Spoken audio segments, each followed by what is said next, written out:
Hello বন্ধুরা, আমি একটা নতুন ব্লগ নিয়ে চলে এসেছি। তো সবাইকে গুড মর্নিং। এই যে দেখতে পাচ্ছ আমাদের পয়রাগুলো খাচ্ছে। আমি চাল দিয়েছি, খাচ্ছে। আর আমিও রেডি হয়ে গেছি কাজে যাওয়ার জন্য। তো খাচ্ছে, মুরগি দুটোও খাচ্ছে।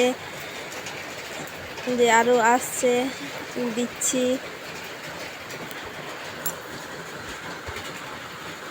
আবার এই যে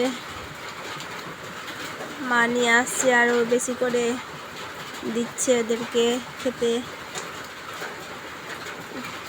তো এখন এই যে মা আমি দিলাম, এখন কাজে যাব। এখন রাখছি, আবার পরে দেখা হবে। টাটা।